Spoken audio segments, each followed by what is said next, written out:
if January was a month fraught with trauma, February is the disassociation month, and not because it's Piscean, right? Aquarian Piscean. Um, if you are a person who is doing the work on being a better person and you're in therapy and you are working on your spirituality and you're really honing in your personal power and understanding your divine feminine on a deeper level, you're going to be feeling this more. February so far for me has felt like this month of just complete and utter like disassociation, disconnect, and float. Like it's almost like I feel like I'm in a sensory deprivation tank. You know, it's like last month was really heavy. I was also sick almost the whole month. But it felt like I was just completely disconnected from my power. And I felt depressed, the majority of the month. And a lot of it had to do with what's happening in our American politics and the utter fall of our democracy. And but not just that, I am someone who is, my fight or flight instincts are fantastic. I am able to spring into action. I'm really great at getting mad and then actually doing something about it instead of like sitting and stewing in my anger. I actually, because of my depth of spirituality, and my spiritual practice as a witch, I'm able to alchemize it, right? And at this point, it feels like I am working on like micro alchemy, but I feel this disconnect and flow, and I want to address it real quick because I know I'm not the only one out there feeling it. It almost feels like, if you've done sensory deprivation tanks, you know that you crawl into this little pod and there's salt water and it's just body temperature and the lights dim and you've got earplugs in your ears and it's supposed to simulate being in the womb, right?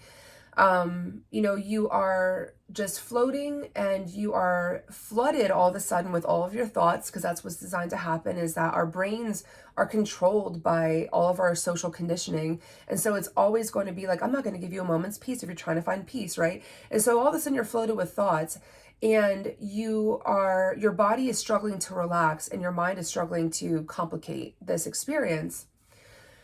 What right now feels like is I'm being forced to be suspended in space and this float and this disassociation. And I'm forced to kind of float away. And here's what I want to impart on everyone: allow yourself to float this month, right? The time of action is not now. I promise that it is coming. As a psychic medium, I'm able to kind of see a couple things, a couple steps ahead, more so than most people.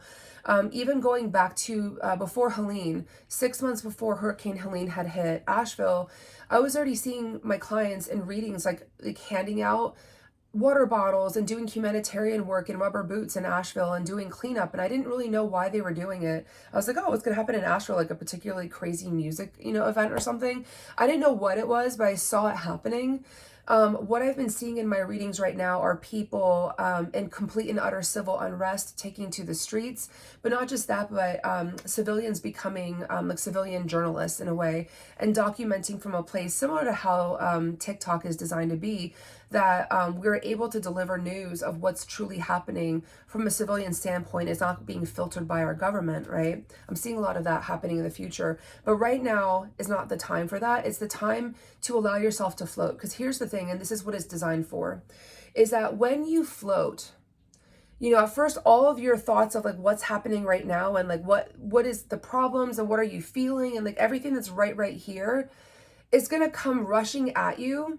You got to let it rush past you. Okay. You have to kind of let that rush past you and allow all the thoughts, the invasive thoughts, to come in, but allow yourself to disassociate. Because here's what happens is that you're able to start recognizing the patterns of what's happening.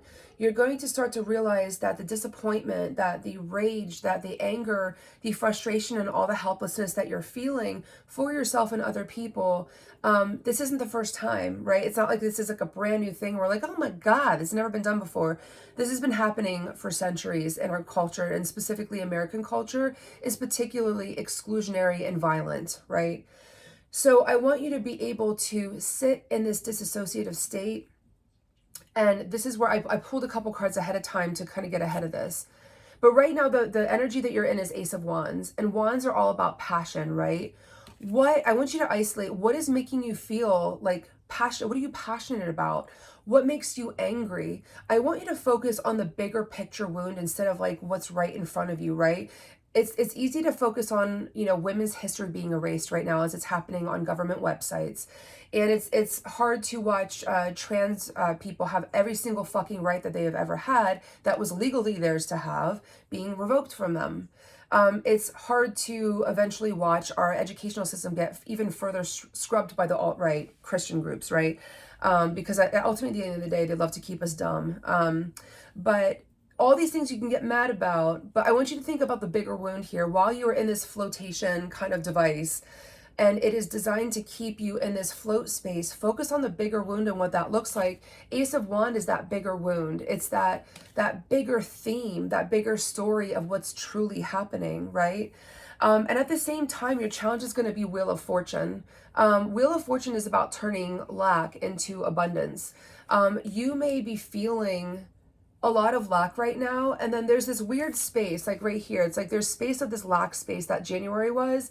February is like this little ozone layer in between, and then this is probably coming this summer, the abundance, where it's like, how do you turn the float, the disassociation, the inaction into action, into political activism, into speaking your truth, into it's almost like watching a school bully, bullying a little kid. It's you standing between them, right? It's that move that you're going to make, whatever that looks like currently to you, because this is a much bigger move than I think any of us who are conscientious and compassionate human beings have had to make in our entire fucking lifetimes.